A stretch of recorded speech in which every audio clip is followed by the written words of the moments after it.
We'll call this Citizens Budget Review Advisory Committee to order at 6 p.m. on Monday, July the 2nd. Let's all please stand for the Pledge of Allegiance. Pledge allegiance to the flag of the United States of America and to the republic for which it stands, one nation, under God, indivisible, with liberty and justice for all. Let's have a roll call, please. Mr. Napier. Present. Mr. Herlihy. Here. Mr. Hoffman. Here. Mr. Hall. Here. Ms. Ring. Here. Ms. Veet. Here. Mr. Frank. Here. Thank you. Next on the agenda is approval of the minutes from the June 4th meeting. Did everybody have a chance to look at those? I got two items on page 2. And I think I have discussed these with Ken, and he's in agreement. In the second paragraph, at the end of the third line, it says third quarter, and that should be the second quarter, relating to the report we just looked at the meeting.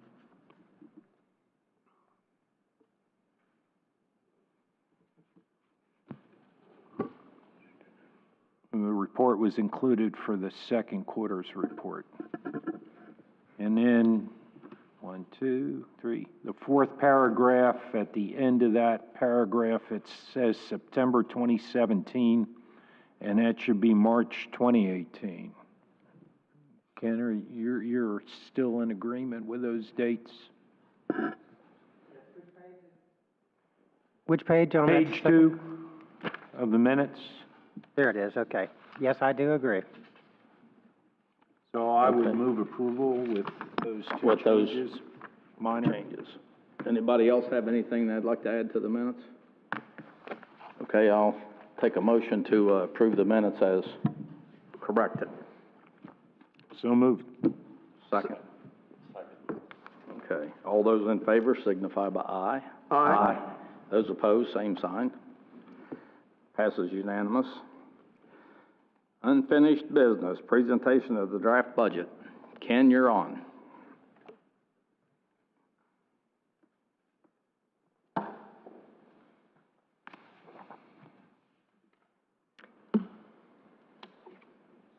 Okay. Good evening, everybody. Thanks for showing up. We do have a PowerPoint presentation, as we do each year. Kind of give a first look at what we've drafted thus far on the budget recommendations by the city staff. So do keep in mind that this is still in draft form. We may have other changes as we go between now and September. We did post the draft on the city website, so it's been accessible to all. And even though the presentation tonight and the document on the website includes all funds, remember our primary first task is to look at setting the proposed millage. The City Council will be doing that, or be on their agenda for the meeting of July 11th. That is a week from Wednesday. Our original budget calendar called for another follow-up meeting to this one of the Budget Committee next Monday, July 9th. Usually what we've done in the past is had a presentation to the council of what the Budget Committee's recommendations are. So as I'm covering the material tonight, you might want to be thinking about what kind of format you want to use, whether you want bullet points, PowerPoint, spokesperson, just a written statement, however y'all should discuss that and decide how you want to proceed. I would think you'd want to get started on it so that you can maybe review it at next Monday's meeting before it's actually presented on that following Wednesday. So as far as the presentation itself, I've broken it down into 5 major categories, which I normally do. I talk about the changes to the general fund budget. Then I go into the actual revenue accounts or major revenue sources and how we went about balancing the budget this year. I addressed the enterprise and all the other funds of the city, just a short synopsis, just to give you that kind of overview and how things tie together, because you know some of the accounts in the other funds are tied into accounts that we're showing in general fund, perhaps as administrative fees or other kind of items. So then I'll flip back and actually talk about our property values and millage rates. And then finally, some last thoughts and considerations. Big news in general fund is we are adding 10 full-time people in the draft. We have an MIS systems administrator, 2 school resource officers, which, as y'all are aware, were requirements that the state, with the state, we had to have increase from 1 to 3. We do expect school board participation. We also went to the roads maintenance and parks divisions of the general fund and determined to add 2 road maintenance workers and 3 in parks.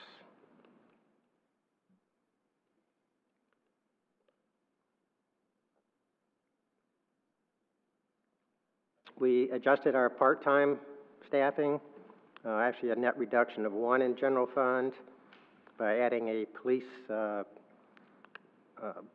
clerical person for the COPE program to be an assistant there, a recreation attendant and community development, and in partially as trade-offs for some of the full-time additions, we took away a part-time audiovisual technician and 2 temporary police officers.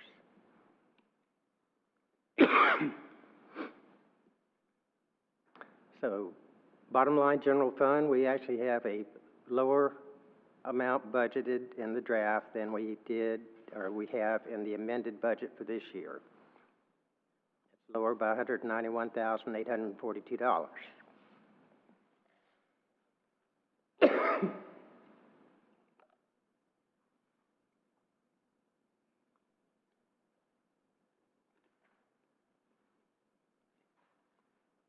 Big reduction was to the operating expenses, offset by an increase to personnel cost and an increase in capital spending. We had a reduction in transfers to other funds, which I'll explain a little bit better in the following slide, and a reduction due to an account that was set up for the early retirement program.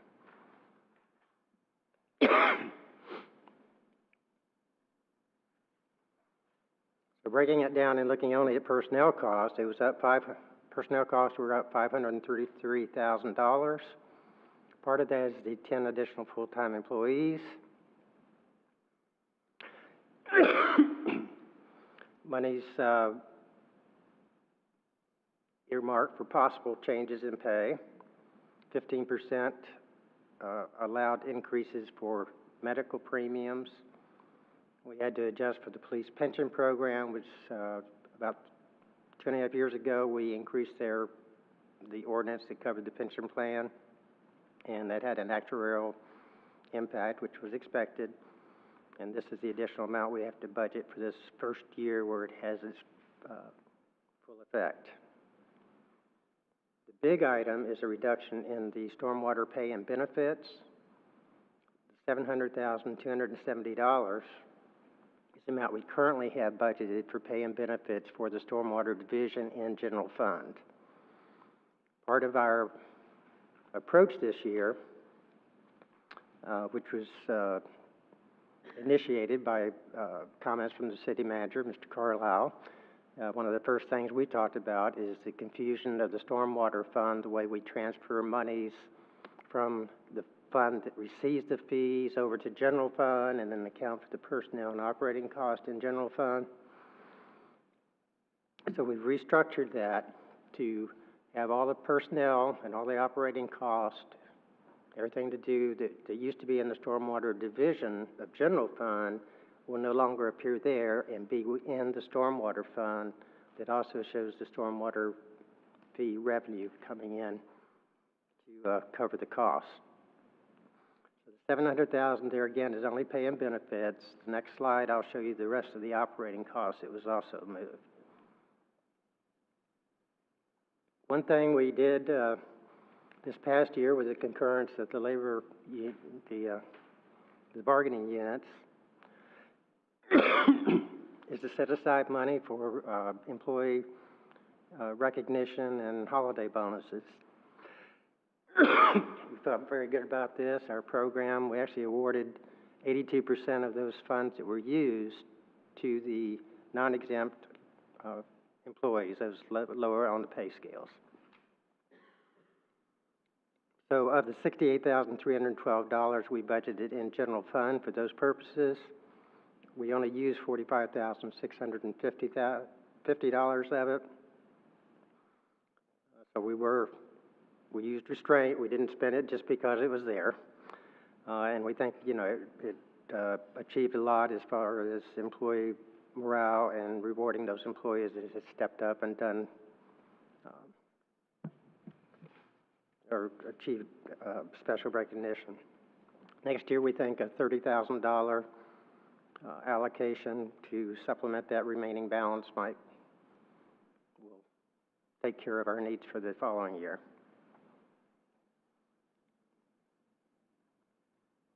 We reduced operating costs in general fund by almost $665,000. Some of that was involved with the cost that was budgeted in the current year for the manager search. We have an off year on the election costs, so we don't need to budget as much as normal. We also moved $156,000 over to the CRA. This is the contract for the maintenance along the riverfront. So rather than showing that in general fund, we were able to restructure it to actually fund it out of CRA monies. One particular item, we added a community development block grant consultant that should pay off for us to get in line for some CDBG funds. One thing that's kind of aggravating to me, but it was necessary, and with our reimbursements on Hurricane Matthew included reimbursement for rebuilding the 4 piers. The FEMA requirements are that you insure those facilities, if at all possible, for any future damages, and if you don't, then you risk not only not being reimbursed in the future, but having to reimburse for what they paid us on those docks this time around. Our insurance broker was able to search out and find a carrier. I almost wish he hadn't, but we had to try, or had to document an attempt to try. The premium for those 4 docks is $57,000 a year. Like I said, it aggravates me, but we feel like it's a necessary thing to be doing. There was some $28,000 in other accounts that decreased of an operational nature. Capital purchases this last year, we had budgeted $166,000 for capital items. We are increasing that by $105,000 for almost $266,000. And I've shown you on the slide here the particular items that are being provided for. Pretty much we only fund things out of general fund that we can't move over to the other special revenue funds that are structured to help pay for infrastructure and improvements.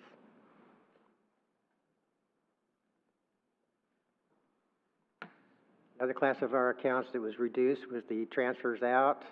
This is the account that in the current year budget was where we moved monies out of our renewal and replacement fund over to a capital fund to account for the project that was being funded. So we don't generally start the budget year off with any fund, but that does cause a reduction then comparing to the amended budget of $73,000. In the amended budget, we have a contingency account of $91,252 that won't be required next year. That represented, if you think of how we balance revenues to expenditures, this was put on the expenditure side of the ledger to basically repay for the early retirement program that we did like 3 years ago. So we paid it off in increments. In the amended budget for this year, that was the last required amount to break even actually with what we had paid out for that program.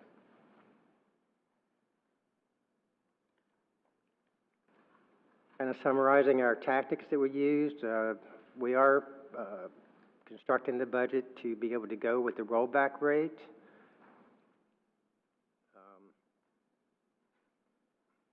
I'll get back to that in a moment when we talk more about ad valorem taxes. I've seen good growth in our electric franchise and utility taxes, our state revenue sharing, our half-cent sales tax. With the increase that we've enjoyed from those sources, then that provided some of the money to be able to show I think is a good budget. The airport is paying back the $200,000 loan. I think you've heard me talk about that in the past. After allocating $25,000 again for next year, their balance will be only $40,000. So we expect that will be made. General fund will be made whole for that past loan. This year we are transferring $55,000 from the cemetery trust fund. In past years, we've only transferred a part of the interest earnings out of that fund, but the balance is such that we think it's a prudent thing for this transfer to happen and offset some of our expenses in maintaining the cemetery. And it is in accordance with the existing ordinances. As I said, I've moved almost all the items we can to the special revenue fund if they are qualified, so that we don't have to fund them out of the general tax revenues. We move the stormwater division to the stormwater fund and move the riverfront landscaping to the CRA fund.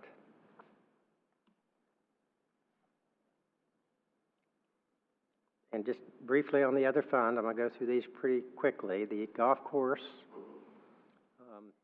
with all the capital improvements and restaurant upgrades, we do have the revenues projected at a high level, assuming good weather and good attendance. Got the restaurant lease, the airport rent, and a repayment to the building fund of the loan that was made for some of those improvements. We're scheduling the replacement of carts out in fiscal year 2022. And if you look at my projections in the very back of the budget document, you can see where the deficit in the golf course over time, using those assumptions like I'm outlining here, bad weather, hurricanes, whatever might affect those projections would be a different story. But the projections that we put to paper would be a reduction in the deficit over time. For the airport, similar story. We're forecasting over time there would be a reduction in the deficit. We've got revenues that we've increased to it from it will be coming from the stormwater operations budget for storage area out there that was being used by the police department. But as you know, we've got the new police evidence building. So the police department is vacating that facility at the airport, but now we are going to charge them the stormwater for the use of that facility. Good for the airport. We expect the shade hangers that is a project that we have at the airport to generate some additional operating rental revenue. We do have $10,000 allocated for economic development advertising. The airport is paying the $25,000 towards the general fund loan. They're also paying the loans that were made from the discretionary sales tax on a normal amortization. And that's back to the DST, or the discretionary sales tax fund.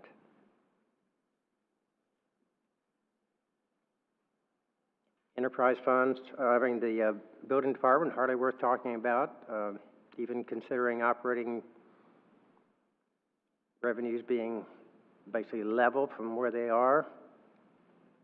They are able to pay, or they're enjoying the repayment of the golf course loan, which helps, and they're also able to add a full-time building inspector and part-time clerical assistant. Financially, they are in sound condition. As long as the economy keeps up, we'll be fine.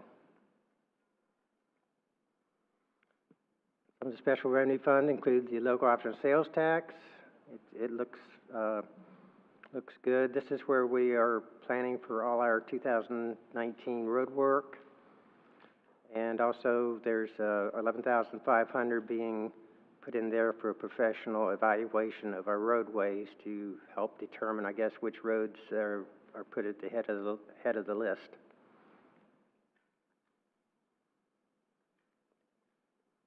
The gas tax does have a repayment of notes that were issued back years ago. And parking in lieu of fund, we currently have agreements that are being paid the last few months in this year.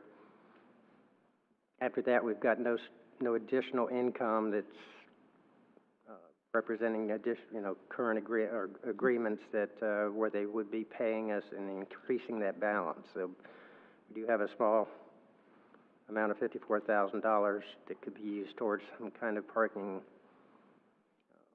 improvements. DST, I'm not going to go down the discretionary sales tax. I won't go down the entire list. Just pointing out that some of the normal things we pay for, the police cars, the replacement and upgrades to our computer systems. We pay the stormwater bank note out of DST funds and have been for a number of years now. Some equipment for police evidence storage building. Some of the heavy equipment in the roads divisions are qualified under the DST because they have a substantial value and they have a longer useful life than just a pickup truck or some they're considered more as infrastructure items, so they are allowed. We've got the Stone Crop stormwater drainage project budgeted. A big thing we do is to match projects that are possible through grants to the airport. So this is where we turn to have the matching funds to do some of those projects. The Riverfront CRA, as I mentioned, we are budgeting for the landscaping contract along the riverfront out of those funds. We do things like the special event contributions. We've got a street signage program and a program to help address the Riverview Park trees. They do pick up a part of the cost of the CRA manager that's funded out of general fund, and there is a charge back to the CRA for a portion of that. Rec impact fee funds, some of these projects are probably familiar to you. They've been talked about for a while, and I think some of them should actually be getting underway fairly soon, if I understand it.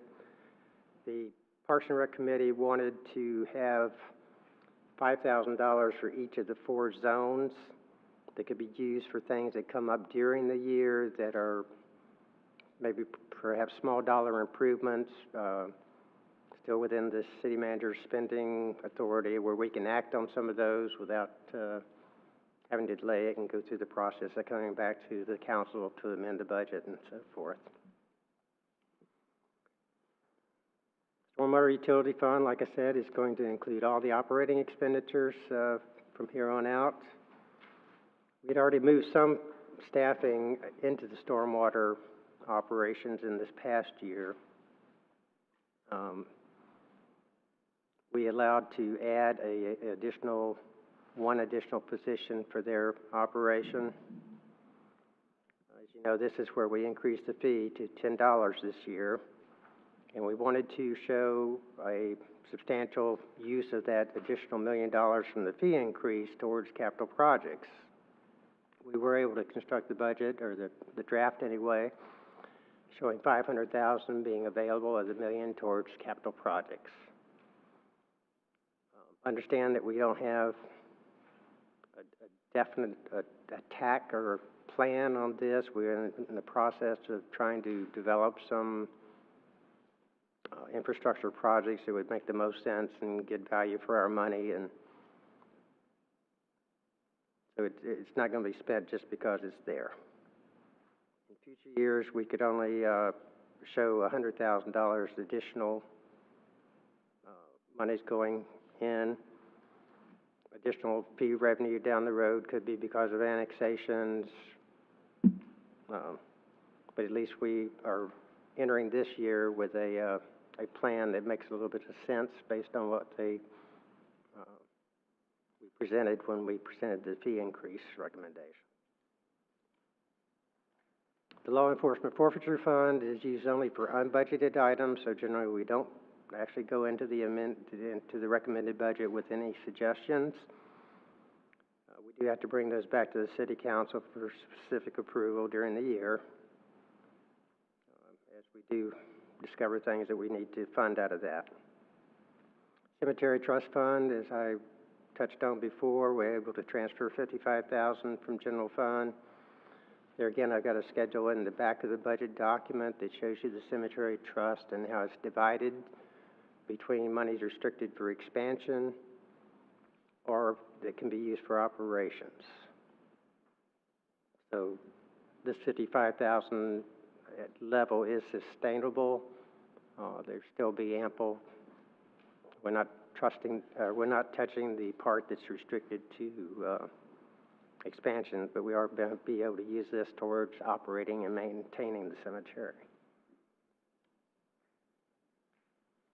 Had a question today that led me to believe that this slide is a little short. I probably should have also shown the loan I mentioned, that the paving loan is paid out of local option gas taxes. When the stormwater utility debt was issued, it was originally done with bonds, and I guess they required that a sinking fund be established as a separate account. So we complied with that. With the paving note, somehow there was never a debt service fund established. The covenants didn't require it, so they've just been paying it over the years directly out of the local option gas tax fund. It was still, those are our two remaining big ticket external debts. So I would have, I kind of regret not also showing the paving loan so that it's not misleading. Back to property values and millage rates. Our property values as a whole increased $107 million, which is 9.34% greater than the prior year, which is a good thing, but the downside is that only $15,998,000 was for additions to the roll. The remainder was increases in assessments of $91 million. So I did an estimation assuming the same amount of additions last year as this year once I had the preliminary values from the property appraiser, and I thought millage rate or the rollback rate should be about 3.2. Not really terribly off, but I am off. This is the history and why I kind of thought using the same values in for the 2018 tax year as I used in 2017 would be safe, because we had seen such a steady increase, but it is dropping down to the almost $16 million level for 2018. Kind of wrap it up, as is typical, those of you that have been on the committee for years understand this is kind of a routine thing. We're waiting on the health insurance renewal quotes and possible bidding. Actually, we should have some indication of that on this Friday. We've had an initial discussion with the collective bargaining unit representing the police, the PBA. Had an initial discussion, but we've still got a ways to go on the negotiations of that contract as well as the PEA contract. Still out there is the homestead exemption increase. It's will be on the ballot this November. We estimate now only $200,000 probably will be the impact. We had previously said $300,000 to $400,000, but I think where we went wrong is we looked at like all residential properties and not the amount of monies that are actually exempt on those properties. I think there's like 43, 44% of our tax roll monies come from homesteaded properties, where there's another 27 or 28% that are residential properties that are not homesteaded. And I think once we factored that into our estimates, then we're probably down closer to $200,000. Still a significant amount. And we can't be forgotten, but we'll have to deal with it this coming year, most likely. Last point, but yes. Our experience with the hurricanes, just thinking of where we are on our reimbursements and our cash flows, we've kind of maintained over the last several years a $5 million target as far as cash reserves. Paul and the city manager and I have talked about it, and if we can increase that,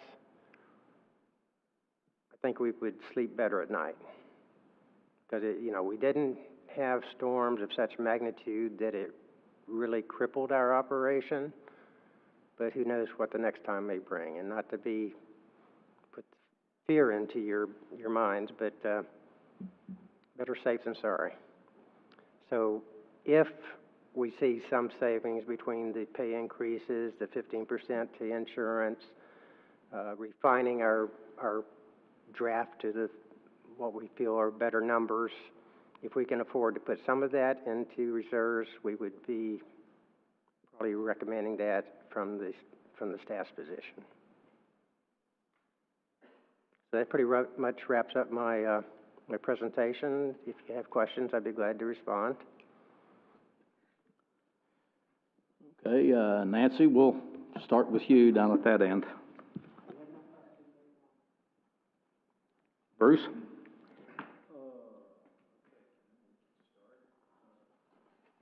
your microphone on. Yeah, right. I always told I'm too loud to begin with, but microphone. Question, the issue of the fire marshal, have we budgeted for one? Our current building official is certified in fire marshal, and we do have a contracted fire marshal person on staff currently. And that's in the budget? That's correct. Okay, so that wouldn't be, okay, that's fine. It's just one person, right? It's our building He's the official. building official and the fire marshal. He serves both roles. Okay, so that's Ken, help me out. I'm looking at something, on page 5 of the budget, charges for what's RRD management fees?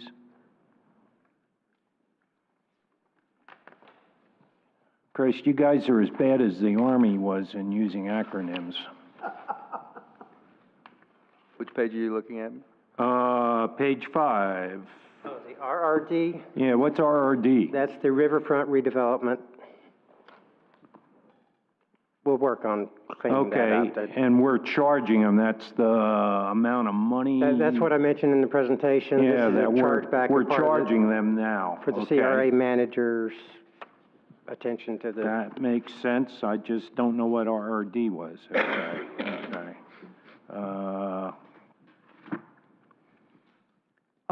Cemetery.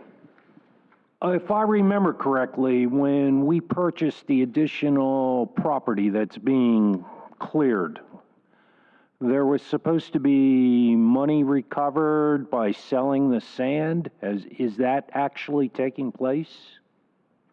That was part of the discussion at that time, and the incentive was we would recover part of the cost of acquiring that by selling the sand.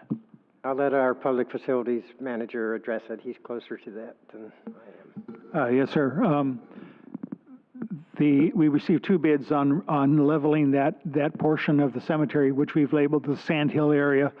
The first bid came in at $47,000 cost. Fisher came in with a proposal to remove the sand at no cost, and at the same time install a service path in the area. So our agreement at the moment is with Fisher to remove the cemetery sand and level it and put in the road at no cost. Thank you. Okay, that's that. Okay, Ken, page 85. The the record, that new was- stormwater utility fund.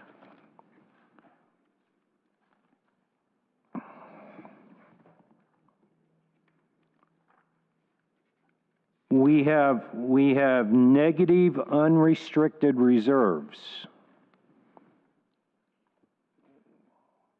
which means we've literally, and that's what the proposal shows, we have a, I don't know what to call this. It's not an enterprise fund, it's something else.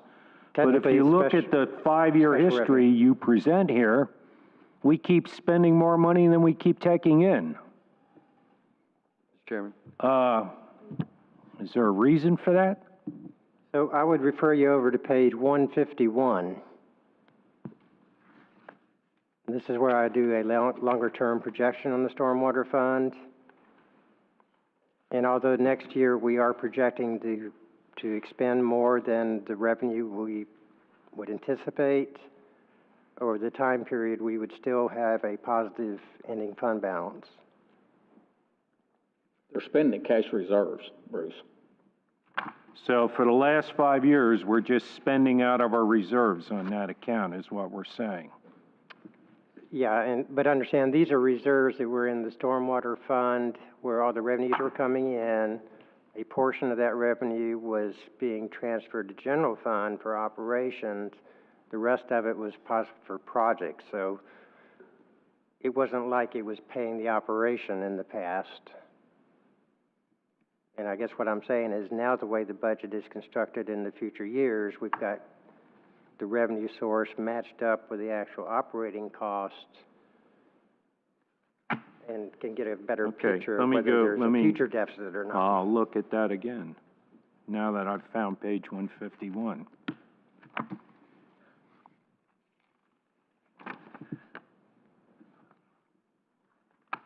Okay, I have one more question. There is a news story out today on the local internet that the restaurant at the golf course is closed. That's correct. There is an accurate story out there then? It's It's- accurate. Does that, I have not does that read this. affect our, I've not seen the story, so I don't know if the story's accurate, but the lease with the tenant has been terminated. okay, so that impacts the revenues on the golf course, right? Yeah. Potentially. Thank you very much.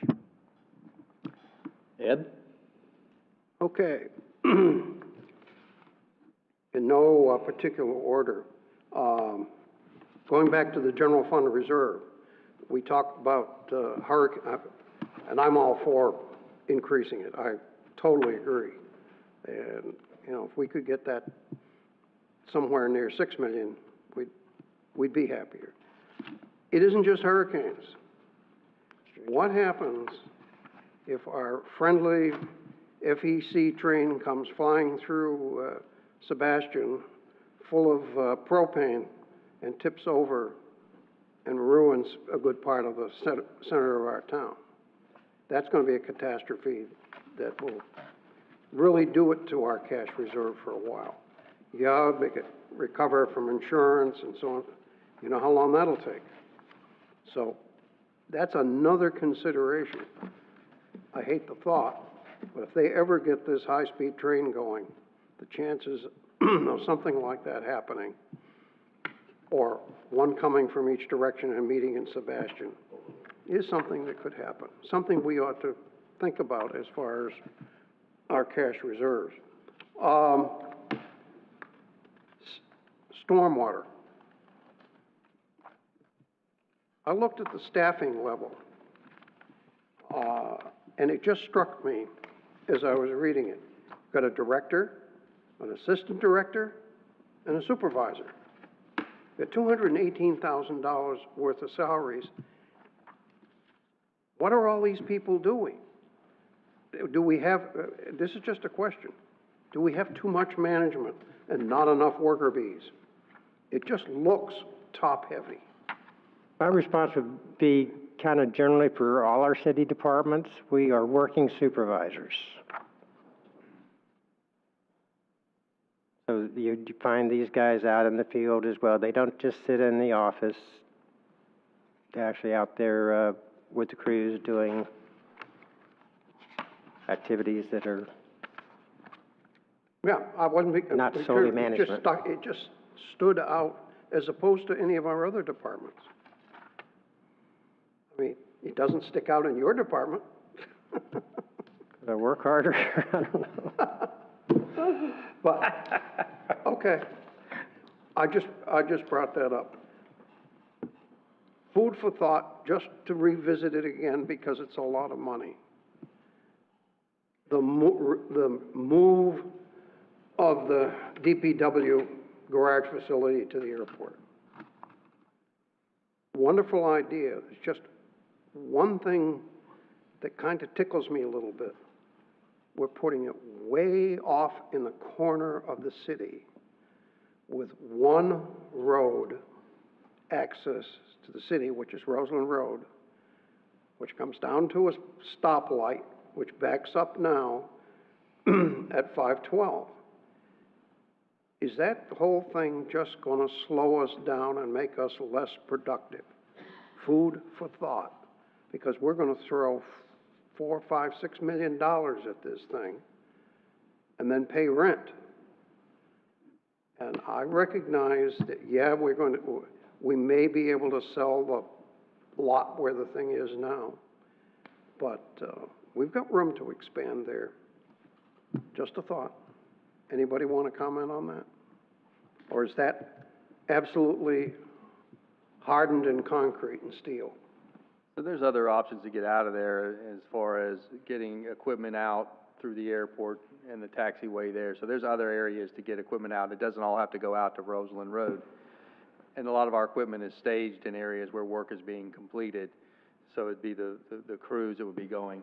In fact, our stormwater crews are staging out there now. So you're looking at putting it in a place where industrial-like uses will be versus in the middle of a town center where that property has a much greater and higher use value than what it's being used for today. Though it has worked well for us, I think for the city moving forward, that property has a much higher and greater use as a job creator, as a center for the town. So, and then trying to find other properties in the city to put our public works facility just is not going to be conducive to being with the neighborhood where we are. So it needs to be consistent with the industrial neighborhood, and that's that part of it. Then the other part is that it opens up the opportunity for us to access water and sewer and get that over to the airport so that we can start marketing. As you know, we have $10,000 in our budget for marketing for the airport. This will also help us and give us an opportunity to help try to expand that and to create some industrial sites on the airport property. So it's not just the public works, it's kind of integrated in with some other opportunities for the city. Thank you. That was the kind of answer I was looking for. Obviously, you've familiarized yourself with it already, and you're comfortable with it. I am. Good. Enough said then on that one. Could I ask a quick question on that before you move on? Can we actually sell the property where the Public Works Department is now? Has the contamination issue been resolved? Wasn't there a contamination issue going on there? There has been some test wells there. The test wells have been getting better and better every time. This last well we thought would actually come back clean, and then there would be a 90-day follow-up and then a 6-month follow-up. It came back with trace amounts, so we're still continuing, but the water, groundwater is getting better every day, so we're not concerned that over the time that that's not gonna be that will not be an issue, so. Thank you, Mr. Chairman. No problem. Across the golf course off, everybody be pleased with that.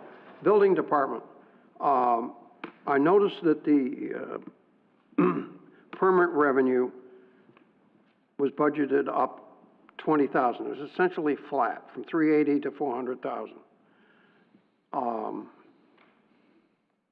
If you drive around Sebastian, there's an awful lot of activity. And is that saying that we don't, that our guess is that we're gonna level off and it's not gonna be as heavy in the next year? Is that what we're talking about? I think part of what you have going on with the building fund is that there's no need to really show optimistic revenue projections because there is ample current revenues to cover their expenditures. So, yeah, we probably could expand that and increase the revenue projection. Okay. It just, I read the words, but I didn't see where you were going with that, but that's fine. And so you do, no, I do get those projections from our building official, so he's, of course, a little bit more hands-on on that than I could be, so. We do want to try to be conservative where we can be. Fine. Good. Small thing, MIS staff, I'm confused. You're adding an administrator? So, Mr. Chairman, the MIS staff currently has one person that's responsible 24 hours a day, 7 days a week to make sure that our site is up and running. When she goes on vacation and she's off or she's out for any length of time, we're in a panic mode if something IT goes wrong to keep our IT system up and running. This person's going to be a direct report to her, and we're eliminating a part-time AV staff to help offset some of those costs. But this is critical to our 911. It's critical to our being able to keep our systems up where we can access and do work. And so we don't want that individual to not be able to take time off, but we also need to have that backup in the event of any of these natural or man-made disasters, and the fact that you can't have one person that's 24/7 on. You need some of that backup. Mr. Carlisle, I commend you for that. I've been hearing this for years and years and years, and it just got passed over, and it's finally going to get fixed. Good idea. Excellent. It was Ms. Reese's request, and she, and I will tell you that and staff will tell you that I have challenged them every way when they brought their budgets before us, and they wanted a person they had to defend it, and because I have to defend it to you all and to the city council. So Ms. Reese and her supervisor did a great job explaining the circumstances as I have explained them to you. I would say one other thing. This committee, and I've been fairly vocal as I'm known to be over the years, trying to get more police people. And finally, we're going to add 2 more this year. I commend the chief and yourself. We need it. If we're going to keep on. She had to give some sacrifices to make that happen, but we worked together on it, and I think we're in a good place. Good. I'm all for it. That's me for the moment. Okay. Michael? No comments at this moment. Harry? Had a question on the school resource officers. I see you're showing a $70,982 increase in revenues for charges for services, saying that it's projected reimbursement from the school board. How much actually is the increase, or no, let me rephrase that. How much do we actually get or project we'll be getting from the school district? Is it going to be salaries? If so, half the salaries on the cost share? Does it also include their, expenses for uniforms, clothing, firearms, so forth? We're working on that contract, but yes, currently it's 50% of the cost of that of each officer. And we're working, and the chief sent me a copy of the contract today, and we're finalizing all that, but yes, it's 50% of the cost. So you're going to structure it similar to the sheriff's office with the, say, Carter Morrison for the cost sharing? Yes, sir. I haven't looked at the school board's FEFP to see what their safe school categorical is, to see if there's enough funding for it, so I didn't know if they were going to fight us on it or not. I'm sorry, I didn't catch that last part. They have a categorical in their finance plan, state finance plan, and that's where funding normally comes for school resource officers out of safe school. And I didn't know, I haven't looked at their plan to see if they have enough funding this year to cover the cost for the sheriff's office and the other cities involved. And if they didn't, I didn't know if they were going to be trying to fight you on it, like, say, in Palm Beach County, where the school district is giving the sheriff's office. And We've not experienced that with the school. I met with the school superintendent on another issue, and I think that we're all in the same goal, but it's a mandate from the state statute that they have them there.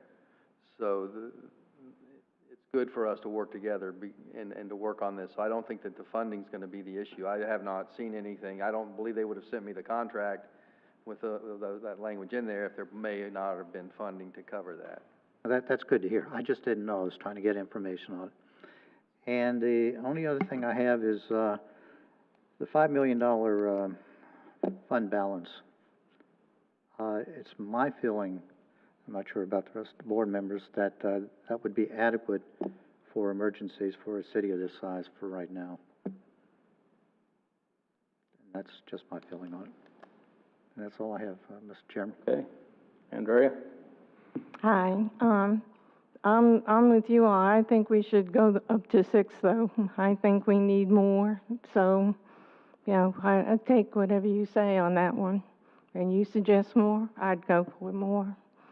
The other thing I have is with the golf course and the restaurant, I did write a letter, and I sent it to City Council and City Manager about renting that building. Have we gotten any thoughts on that? Because we rent other buildings out, and we should be able to rent out that restaurant, and not the golf course, the restaurant. It's a city-owned building. We rent out other buildings. We spent a lot of money upgrading the bathrooms out there. We have beautiful bathrooms out there. And it's a nice restaurant. We've done, and it would make a great place.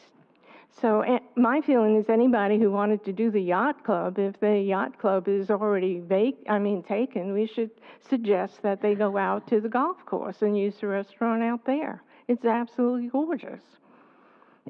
I don't know, and I do believe it should be put on the website also. I put that in the letter. We should put it on Parks and Rec's website so that they know it's available. The general public doesn't know it's available. And it has been, I don't know if we can rent it or not. The other thing is, can we bring more activity out there? Because if you don't have people going there, nobody's going to use the restaurant. So is there a way we can get more activity? Can we put more soccer fields out there? Or the other field, the pickleball field? Can we, I know we have to leave some of it, we can't use all the fields because the airport has to have the fields, but, you know, the road up to the air and to the restaurant probably could not be used for emergency landing. So could we put some other sports activity out there? Those are my questions. I don't know. But that would help make it, you know, because the revenue from the golf course, I don't think is so bad. It's the restaurant that's bringing down everything, and we have not separated them long enough, I think, to make a good decision on them. That's all I had. Thank you. Chairman, City Council, at their 11th meeting, will give staff direction on re-advertising the I would restaurant. assume you have to advertise for an RFP and do it all over We'll again, need right? to, well, it'll be the direction of the City Council. We'll discuss it with them. Because there was only one other person that applied, right? Well, during the original RFP. Right. Again, I'm not gonna circumvent what the City Council may or may not do, so I'll just let you know that we're gonna bring it to City Council on the 11th for them to give staff direction to either look at running it in-house, resubmitting the RFP. So we'll see the direction they wanna go. As far as bringing other recreational activities out there, can't put anything like that inside that fenced compound, and then that leaves very little land on the outside where the golf course is. Soccer fields takes up, 3 or 4 acres, and it's just and then you get these mixed uses. I know we had some concerns back in the day and listening to staff about pickleball, or I'm sorry, get disc golf out there, and that was the players, and that became an uproar. So those mixed use, as far as renting the facility out for parties and things like that, if there's a restaurateur in there, that's gonna be problematic because of the design of the room. So I've listened and I've read your comments, and I've talked with staff, and so those did go unheeded. It's just at this point, they're not something that the commission has thought was doable at this point. But they're not unheeded, I promise you. So it's under consideration. Okay. My comments are going to be more technical in nature, and I'll start off with the contingency with the reserves. Didn't you just change the policy to have $5 million in there? Are you suggesting to change it again now? Because you have, is it fully funded at $5 million now? Yes. Okay. Yeah, we just changed to, the 5 million kind of grew. We used to have a percentage of budget, I believe it was 30%. Right, it was a percentage. And it was always 40 or 50% of budget, but we finally looked at it and said, well, 5 million is kind of a magic number. I had done a extensive spreadsheet with multiple scenarios that if we had two storms back to back, assuming FEMA would be reimbursed within a year,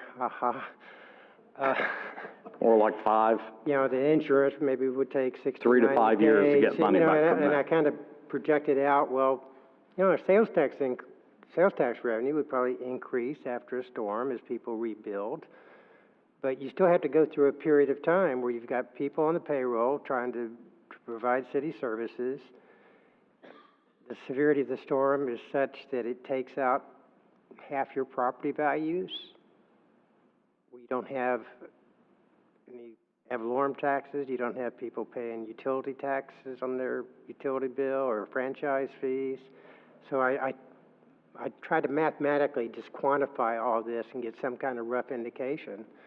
And if damages, if you imagine this city was like taken out by 1/3, then that correlated back to if we had 5 million, we could take a hit for 1/6, 15% of our values, and then a second hit of another 15% perhaps, or we could take one hit for 30. But if it went beyond that, then we're looking to the bank, and a bad time to go to the bank when you're desperate, but we'd be going to the bank and having to borrow money to, pending reimbursements from FEMA or pending financial actions to reduce staff to skeleton crews, whatever. I mean, they're getting to another $1 million and having a $6 million level, I think is doable over the next several years if we focus on it, and say this is the target we wanted to increase to. I'm not saying we should do it, and I've just had brief conversations with the city manager, but I don't think it's something we would hope to get to next year or even the year after. But Well, you wouldn't do it at once. You could chip away at it. yeah, when we get those opportunities, certainly not increase taxes to make it happen, but. Well, that's where I was going next. We don't As want we to have- increase ad valorem tax to fund a contingency. And that's why I mentioned, is if we do indeed have savings on the group insurance, if our negotiations are what we think are reasonable, and some of that money could be diverted to to increasing the reserves. I think showing that as a line item in next year's budget, much like we had the repayment of the reserves for the early retirement program in this year's budget, set up an account, say, hey, here's money we expect to flow into our reserve account and increase that balance. I mean, I'm thrilled to hear Mr. Carlisle come in with that. Yeah, well, 15% is a pretty conservative number for health insurance increases. I think they're expecting 22% under Obamacare countrywide. We are hoping for that good news, yes. Yeah, I hope it comes in below 15, obviously. Okay. The other thing I had was when I looked through here, I didn't see infrastructure and gas tax in the, I didn't see your discretionary sales tax and the gas tax fund in your special revenue funds. I only saw it in the supporting schedule in the back. Yeah, there again, this is draft. We don't present like everything that we would present in the final budget. Didn't see anything, so that'll come later. Where I do give you a good indication though is in the I saw the schedule. I reviewed the schedule. Schedule's in the very back. That's about as close. I mean, we try to detail on those schedules enough to give you a sense of what's being paid out of those particular funds as well.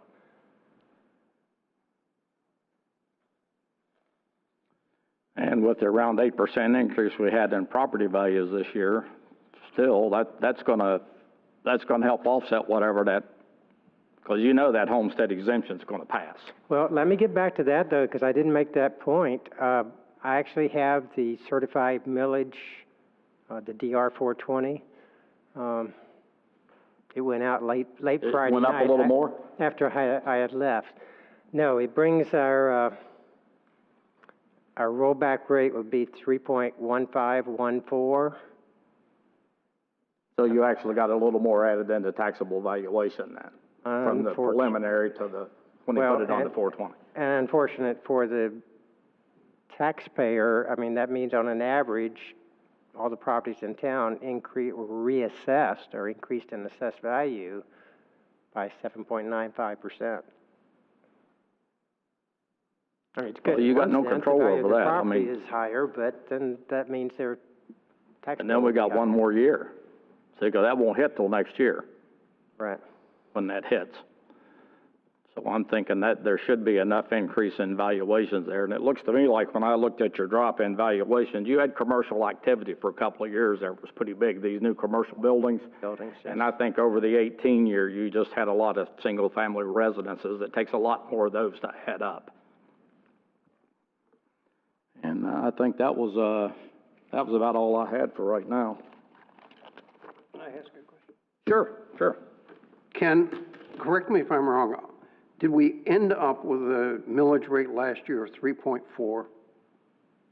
Yes. Was that the one we finally settled on? Yes. That was a compromise.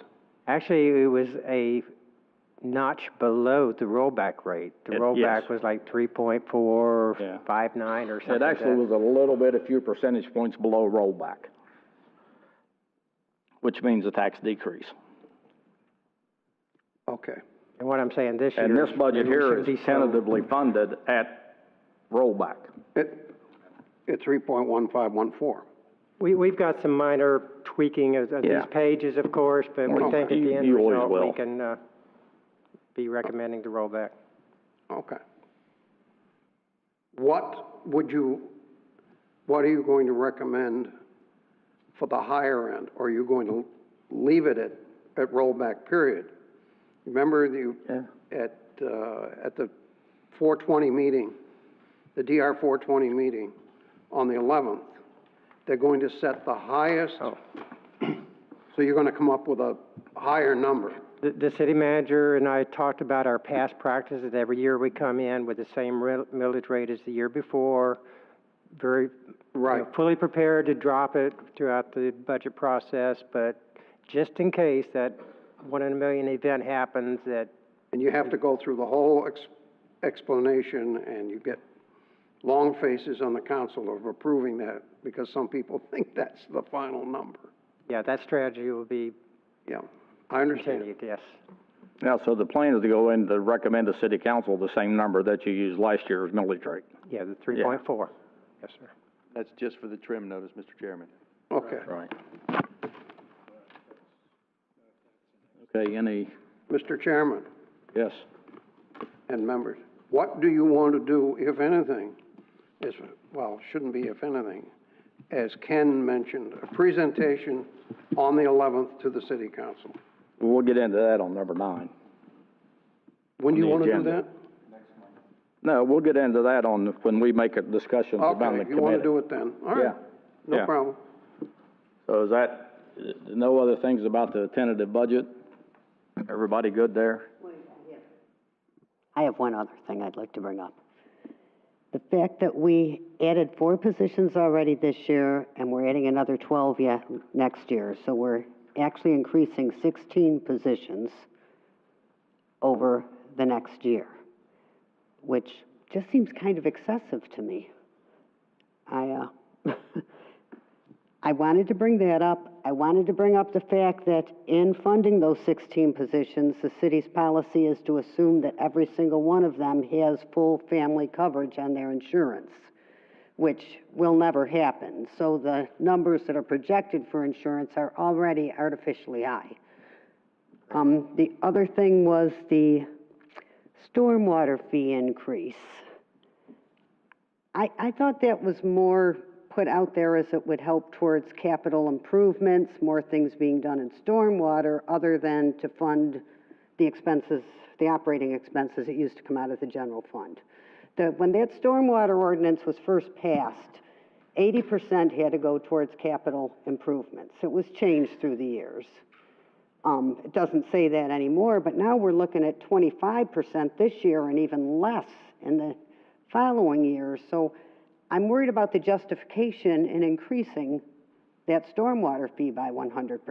Are we using it for what we said we were going to? The fund is, so, Mr. Chairman, the stormwater fund was a little bit convoluted when the budget was done in the past. So what I told Ken, and I've told the city council, is I separated out stormwater so we could see where the revenues are actually coming in and where they're going out. I've challenged staff to come up with a true plan of where we're gonna spend these dollars. Then we can take DST money or other monies and fund it. I'm gonna fund a plan, I'm not gonna fund a department. So rather than throw 5 or 6 people out there with no goal in mind of where we're going, it doesn't make a lot of sense to me. We were offsetting $700,000 in stormwater fees from the general fund. That needs, if we're gonna do that and continue to do that in the future, it needs to be known where it's going, what we're gonna do. I asked my staff to go grid by grid in the city, break it up, come up with plans. We have some plans that are in a stormwater plan, master plan, that need a lot of work. That plan needs some real tweaking. And we're working on a coastal resiliency plan. We got a grant to do that to help us with that program. And we're gonna find the same thing with the roads department. We're not gonna just go out and start paving roads because they're next to a road we paved. We're gonna come up with, a systematic plan, a pavement condition index for those, so that we can use the right treatment on the right road at the right time. We're gonna look at these budgets in departments individually. That's the way I wanna present this to city council. Every department, every division will stand on its own, and we'll have to have a strategic plan. I like those changes, I like that. Does that help you? So, Well, maybe I can help in a roundabout way, the extra $5 to take it to $10 a month, put an extra $1 million in the fund, and they're projecting $500,000 of it to capital improvements, and some of it had to be eaten up by rolling all those personnel back over in the stormwater fund itself. That's probably where the other half of the money went. I know that's where it went. Microphone, please. Oh, sorry. I was just questioning whether that was what was presented to the public that was going to happen with that money. That wasn't the understanding I had, and I may have been wrong. I understand. And there was and again, the former city manager looked at the budget one way, and I'm not discrediting that. I look at the budget a different way. I look at dollars need to be accounted for in the budget. You need to account for every dollar and where it's coming from and where it's going. And I appreciate the fact that you're doing that, and you can actually see what the stormwater is costing us now. Like that. I do appreciate that. Thank you. Like that approach. That's the way it should be. Okay, I guess that's it, Ken. I see we got quite a few members of the public here. one or two anyway. Is there any public input? Does any member of the public wish to come up and address the committee? Please come forward. Give your name and address for the record, sir. Yes, sir. Michael C. Marsh, P.O. Box 691061, Vero Beach, Florida 32969. First, I had a question. How long do I have? Is it just 2 minutes? Well, how long do you need? Can I get like 5? 5 minutes will be fine. All right. Thank you very much. I'm here to discuss a topic that's very near and dear. I was here about a year ago, and I think this is a great board. I wish we had this in Vero Beach. First and foremost, I'm an activist. A good friend of mine was Corey Jones, who was shot and killed down Palm Beach Gardens, October 2015. So what does that have to do with little old Sebastian? Well, let me tell you. Palm Beach Gardens was an agency that I believe mirrors the Sebastian Police Department very much so. Back in 2015, the Palm Beach Gardens Police Department did not have body cams. Since that tragedy, a year later, they went to body cams, and I was very instrumental with that chief of police and very proud to see that agency go to them. Fast forward a year later, we had a tragedy of March of last year within a young lady named Alteria Woods that was shot and killed by SWAT team members of the Indian River County Sheriff's Department. After that, I realized I reside in Indian River County. I have pushed for multiple agencies all over to go to these body cams. I also worked very closely with legislatures to mandate these body cams. How we put this full circle with the little old city of Sebastian. I came a little over a year ago, and I was able to speak to our fine chief of police. I don't even reside in Sebastian. I'm an activist, and there's an open door policy at our police department. It's crazy. I don't know why the sheriff's department don't have that same thing. Needless to say, I spoke with the chief and wanted to find out what was her stance on body cams here in Sebastian. And at that point, there was other items that was budgeted, so we couldn't go to body cams. Fast forward a year, I was just part of an interview recently, as well as the chief, and I believe in the next 5 years, we will see body cams finally getting phased in. Now, do we really need them? Do we need this expense? Well, if you look at the police department, it doesn't scream out we need body cams. We don't have all these sustained findings on the chief's officers. Neither did Palm Beach Gardens. So what I'm mainly here is to basically, in an open forum, tell the chief she's doing a great job, because I don't know how often we get to hear these type of things. I'm sure everyone gets to come up and say what the chief's doing wrong, what everyone else is doing wrong, but we don't hear great job. And that's not because she's going to body cams, or it's mainly that at the end of the day, when you're a public servant, we are all your constituents. I don't even reside in Sebastian. So for her to take the time out means a lot to someone like me. And I'm all about accountability. I'm very critical on police because what happened to my friend Corey and what just took place with Alteria Woods. And I believe that's what it's about with local government, not just from our police department. Accountability, transparency, and accessibility. And I'm here today to say the chief exhibited all three. And that's all I got. Y'all have a great night. Thank you, sir. Thank you. Anyone else from the public? Seeing none. No new business on the agenda. Staff matters. Ken, anything else you'd like to tell us? No, I don't believe I have any other comments. Now, Ed, we get to board member matters, comments and discussion by individual committee members. Now, you can have at it. What's your pleasure as far as a presentation to the council on the 11th? I would assume we would do similar to what we did in the past, unless you just want to go to a letter form, but I would like to stick strictly to what the budget recommended, not what the budget committee recommended. Because I think there was a little confusion about some of that last year, and I would like to stick, and I don't know, I personally think all we need is like a letter. We could highlight the changes, which Ken's done, you know, and I'm really not sure we need to go give him anything unless our recommendations are outside what he's already recommending. And I don't know how the rest of the committee feels about that, but because that's a pretty strong recommendation that comes from the city manager that goes to city council.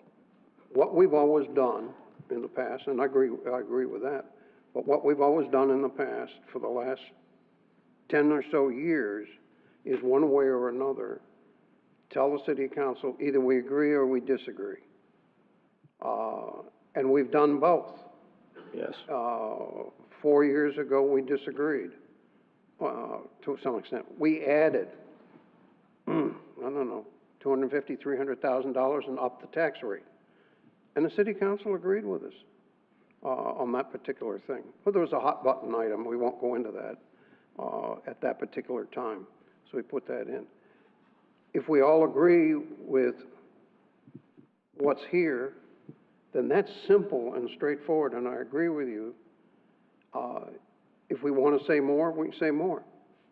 I think it's up to everybody. I'll just bring it up because I've been involved with it in the past. Mr. Anybody Chairman? else have any? Yes, are we all in agreement that, we feel that what's in the budget right now is, what we would recommend? Or is there anything that we think should be, added or deleted and discuss it? For instance, the gentleman brought up the item for, body cams, and seeing how we have an additional, monies that we're thinking about possibly putting into the contingency fund. Maybe that could be used if the chief deemed it something that she would like the commission to consider.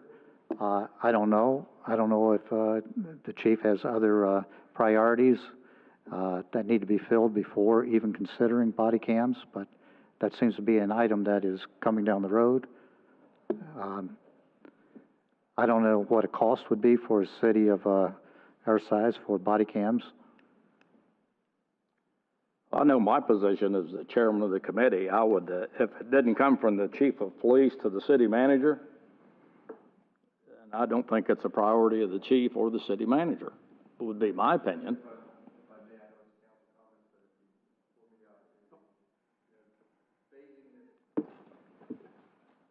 Phasing this in gets us an opportunity to make sure all of our software is backing this up, because we have retention requirements, record retention requirements. There's a lot of training, there's a lot of other things. So phasing this process in and talking with the chief makes more sense than just going all out. If there's, as new you go all out, then all of it has to be replaced at one time. As new technology comes in, you can phase that new technology in as well. So though it sounds viable to just fund it all and get it all at one time, it's like replacing an entire fleet at one time. You end up having to replace the entire fleet at one time. So I appreciate the discussion, but I think we want to stick with what the chief has laid out in her budget plans over the next several years, if that's okay with the board. I'm sorry, I didn't see where that was in there. Can you update me as to what she's got in the plan for body cams? So as we replace these vehicles, the body camera systems are part of that vehicle replacement program. Mm-hmm. So because it's not just a body camera, it's tied into the car cameras, into the light systems, it's all integrated. So it's not just putting a camera on a body and saying, there you got a body cam. Oh, of course, but I didn't know, is anything earmarked so much per year towards the implementation of body cam program? Yeah, as we replace the vehicles, that's part of the system. So we got 3 that are coming in. We just ordered 3. And You're going to put the cameras in the towers, so when they activate the lights and siren, the camera comes on. Sure. The chief could give you more detail. Sure. Thank you. Go ahead, chief. What it is that our in-car video systems, the ones that we've used predominantly over the last 10 years, ICOP, which is made by Safety Vision, they came out with a body cam that works with the in-car video system. So where it's easy for you to say we can throw that in there, we would have to replace all of our in-car video systems. That's expensive. And retrain and do everything, whereas putting it together piece by piece as we do the new vehicles, having to buy the new in-car video system, that just makes better sense.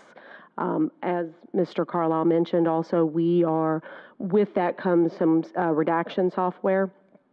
It's going to take us a little bit of time to get used to all of that, so we would prefer to do it in stages as opposed to one lump purchase. And the officers would be phased in based on the vehicle they have? Yes, sir. Okay. That's all I have. Sounds good to me. Thank you. Okay, thank you. Sounds like a plan. Okay, now, where do we stand on this recommendation?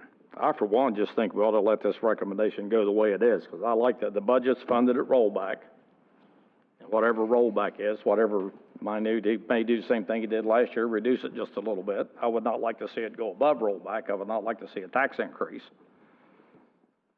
I don't know how everybody else feels about it, but I don't know if we really need to make a recommendation to them, other than, as the committee, we'll take a vote on sending this packet to them. I agree. How does everybody else feel? Fine?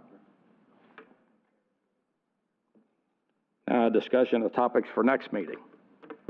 Mr. Chairman. Let's, just the process of doing that, why don't you draft a letter, work with Ken, Okay. that the Just committee stating that. recommends it, and that you send that. And that And then would he be, can put it in the packet for the next meeting. that's exactly what I was going to say. Yeah. So that it, We so- can do that. Ken and I can work together and do Yeah. that. So you can get a letter. Do we all agree? Did we all agree? We all I agree. agree. That's it. Anything else for the good of the order tonight? Meeting's adjourned.